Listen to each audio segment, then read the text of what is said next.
Bismillahirrahmanirrahim. Welcome back to the platform Learn with Shahriyar. In today's session, I'll be discussing subject pronoun usage rules. एक हमारे साथ subject verb agreement regarding rules हैं, and then there are subject pronoun agreement rules. For example, subject singular होगा तो pronoun कौन से case में use होगा, किस तरह यूज होगा, singular यूज होगा, plural यूज होगा, and if the subject is plural तो तब हम कौन सा प्रोनाउन यूज करेंगे. If there are more than one subjects तो उनके लिए कौन सा प्रोनाउन आएगा. We will be focusing on the relation of subject with the pronoun specifically. अब सबसे पहला रूल ये है कि किसी भी सेंटेंस में where we want to use pronoun we will be looking at the noun only. हमने नाउन के नंबर को देखना होगा. By the number I mean whether the noun is singular और प्लूरल. हमने नाउन के जेंडर को देखना होगा कि whether the noun is a masculine one और अ फेमिनिन वन. इसी तरह person of the pronoun must be according to the noun only. यानी एग्जांपल्स को देखें.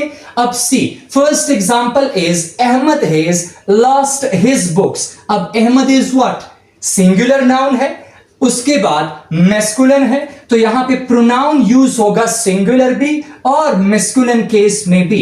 अब यहां पे चेक करें possessive pronoun his is used to replace Ahmad. इसी तरह शी लव्स हर केट. अब शी लव्स हर केट. अब her is what, she is already a pronoun used over here और हमें पता है कि she is used for a feminine. तो यहां पे भी हम कौन सा प्रोनाउन यूज करेंगे, फेमिनिन ही यूज करेंगे, and that is her in possessive form, possessive case. इसी तरह अगर मैं कहूं students are taking their breakfast. अब there is what, a plural pronoun which is referring to gender neutral pronoun है जो कि स्टूडेंट्स के लिए है, because it is not clear whether the students are masculine और फेमिनिन, क्या वो मेल है या फीमेल है. So over there gender neutral pronoun जो कि प्लूरल फॉर्म में देयर है, इट इज यूज्ड. अब सेकंड केस क्या है, सेकंड रूल इज कि जहां पे हमारे साथ टू और मोर सिंगुलर नाउन्स, हमारे पास दो या दो से ज्यादा सिंगुलर नाउन्स हो जॉइंड बाय एंड, और उनको ज्वाइन किया हो किस चीज ने, एंड ने, जो कि क्या है, कंजंक्शन है. Pronoun always in plural form, तो उनके साथ प्रोनाउन हमेशा के लिए प्लूरल फॉर्म में आएगा.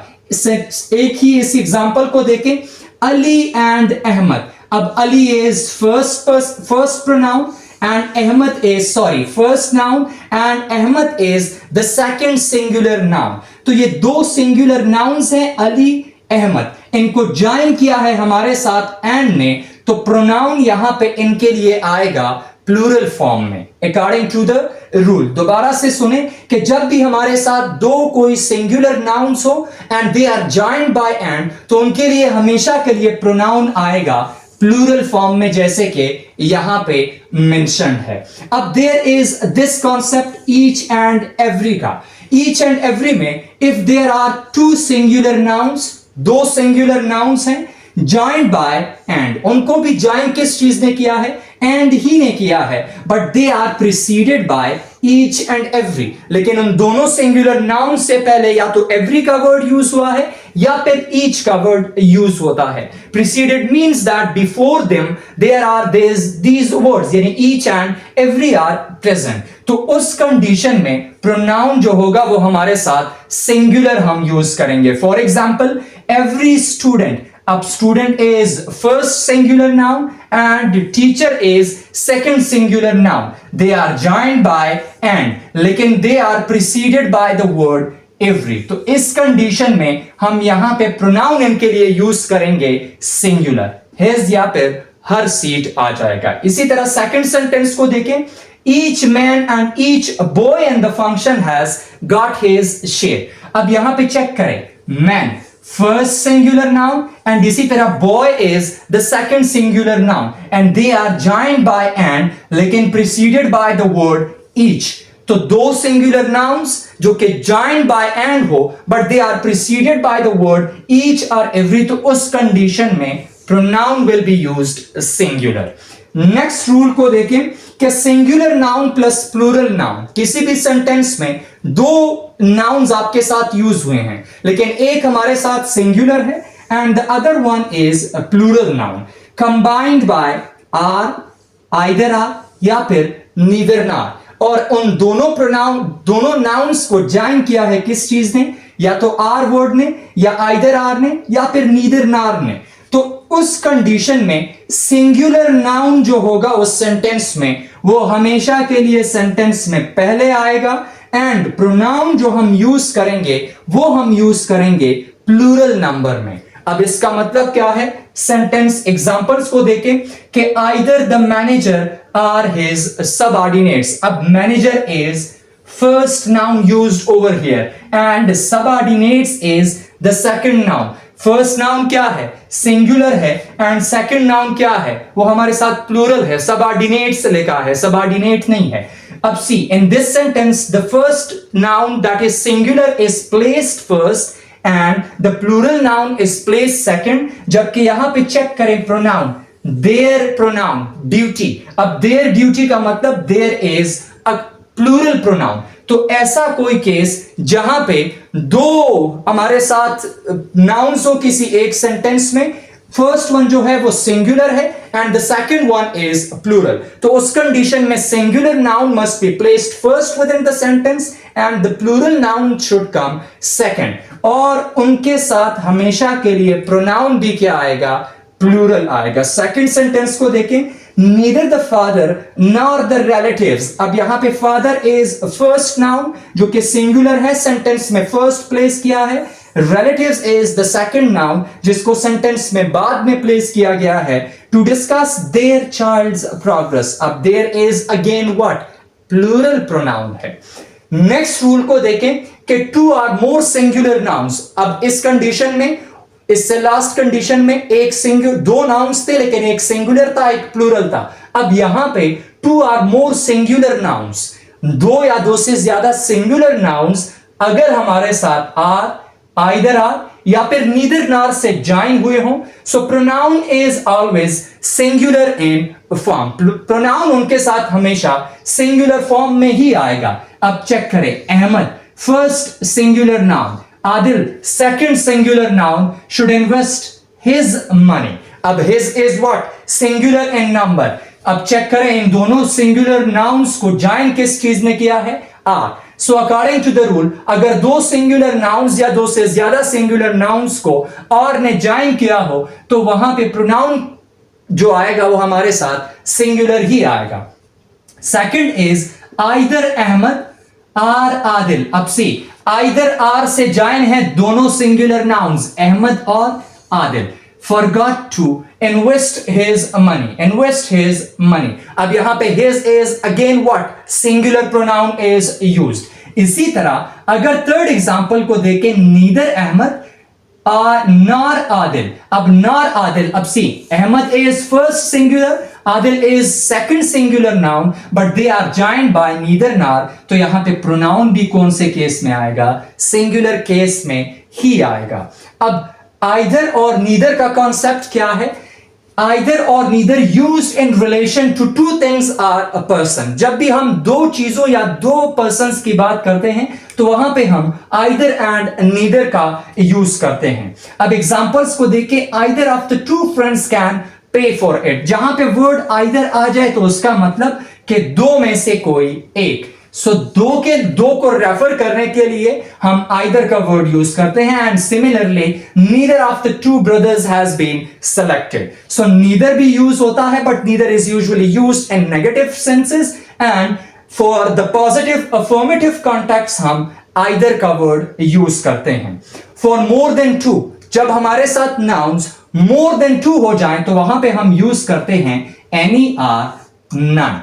अब सी, any of the employees can claim it। employees is what, plural है हमारे साथ, ज्यादा है, दो से ज्यादा होते हैं या दो से ज्यादा हो सकते हैं, so इसीलिए we have used any is this pronoun। इसी तरह none of the students of this class has passed। अब students again is plural यानी दो से ज्यादा है, so इसीलिए हम यहां पे यूज कर रहे हैं नन को। तो जब भी हम दो या दो से ज्यादा को रेफर करना चाहें तो वहां पे हम एनी और नन जो है वो यूज करेंगे, आइदर और नीदर को हम फिर यूज नहीं करेंगे। Next rule is when one is used is subject, जब भी किसी सेंटेंस में one is a subject use हो जाए, जैसे कि इस एग्जांपल में, तो फिर उसके बाद जितने भी प्रोनाउंस उस सेंटेंस में होते हैं वो सारे के सारे वन या वंस में चेंज हो जाते हैं. For example, one should keep once promise. इसी तरह because one is used is a subject refers to somebody, इसी तरह one should do one's duty. तो अगर one कहीं पे आपका सब्जेक्ट यूज हो जाए तो उसके बाद सेंटेंस में जितने भी प्रोनाउंस हैं they are either changed into one or फिर once. अब नेक्स्ट रूल इज कि यानी अगर प्रोनाउंस हमारे साथ, अगर pronouns functioning is the object of the main verb और preposition.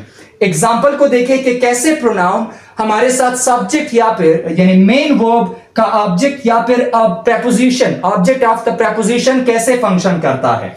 It is for him to consider. अब फॉर इज व्हाट, प्रेपोजिशन है, उसके बाद आने वाला प्रोनाउन, यानी किसी भी प्रेपोजिशन के बाद आने वाला प्रोनाउन हमेशा के लिए कौन से केस में यूज होगा, ऑब्जेक्टिव केस में यूज होगा. इसी तरह जब भी प्रोनाउन मेन वर्ब का ऑब्जेक्ट यूज हो, जैसे कि आस्क मेन वर्ब है इस सेंटेंस का, उसके बाद अगर प्रोनाउन यूज होगा is an object of the main verb, तो वो भी कौन से केस में होगा, ऑब्जेक्टिव केस में होगा. The pronoun should always be in its the pronoun should always be used in the objective case if it is functioning is the object of the main verb or preposition.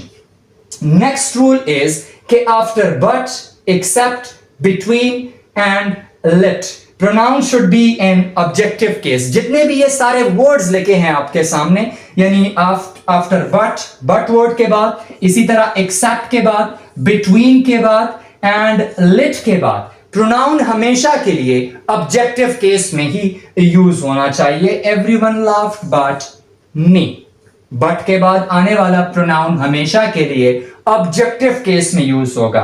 None attended the meeting except him, him is again used in objective. इसी तरह this is between you and me, objective case में. इसी तरह let us laugh away our sorrows, अब let के बाद है तो यहां पे भी ऑब्जेक्टिव केस में ही प्रोनाउन यूज हुआ है. Next rule is if two singular nouns joined by and denote the same person. अगर दो सिंगुलर नाउन्स हैं किसी भी एक सेंटेंस में and they are joined by and but they denote one यानी सेम पर्सन, और सेम पर्सन का पता हमें कैसे चलता है, that these two nouns denote one same person, we come to know by the use of article the. जो definite article है the, it is placed before the first noun. किसी भी ऐसे सेंटेंस में जहां पे दो सिंगुलर नाउन्स आपको दिख जाएं और उनमें से एक सिंगुलर नाउन से पहले आर्टिकल the is placed, तो समझ जाएं that these two nouns are referring to one same person. Condition ही यही है कि डेफिनेट आर्टिकल द होगा और the principal first singular noun, lecturer second singular noun, combined by, joined by and.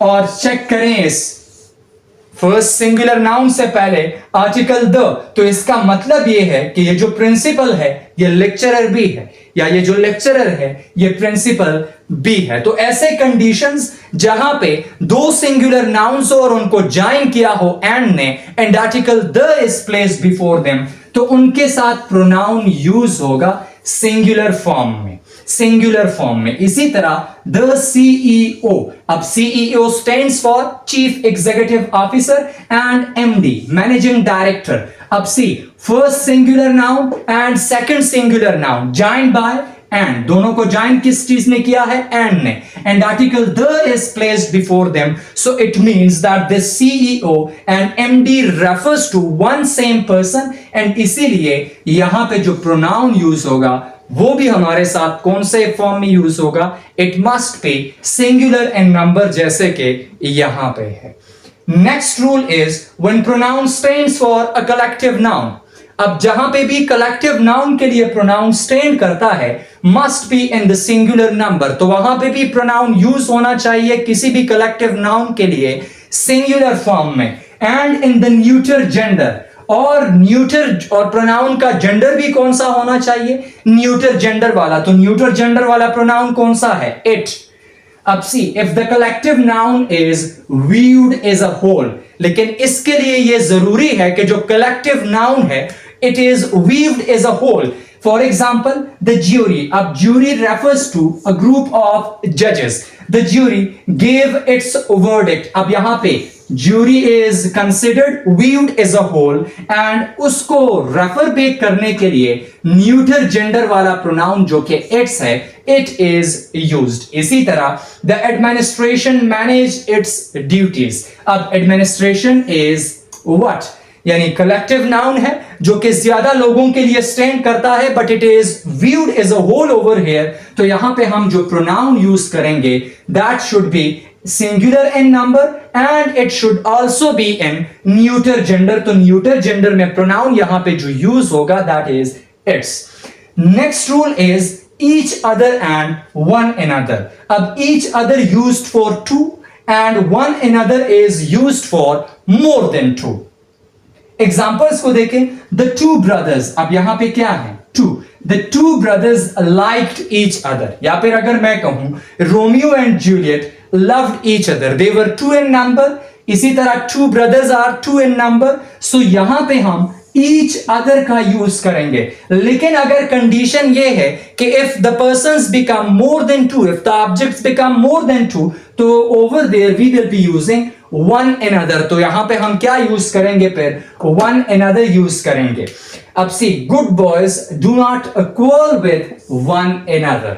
अब बॉयज हैं, they are more than two, so वहां पे हम क्या यूज कर रहे हैं, वन अनदर। इसी तरह द नेक्स्ट रूल इज कि सम कहां पे यूज होगा एंड एनी कहां पे यूज होगा। सम is used in affirmative sentences, positive sentences, I shall buy some apples, I shall buy some books। इसी तरह जहां पे भी हमारे सेंस सेंटेंस का पॉजिटिव निकले तो वहां पे भी use some, while any is used in negative or interrogative sentences। Negative का मतलब इसी सेंटेंस को आप नेगेटिव में कन्वर्ट करें, I shall not buy any apples। या फिर अगर मैं आपसे पूछूं have you bought any books, किसी से भी आप पूछे have you bought any apples, have you bought any bag, तो इसीलिए जहां पे भी इंटरोगेटिव सेंटेंसेस हो या फिर नेगेटिव हो, over there any is used, while in affirmative and positive cases we use some.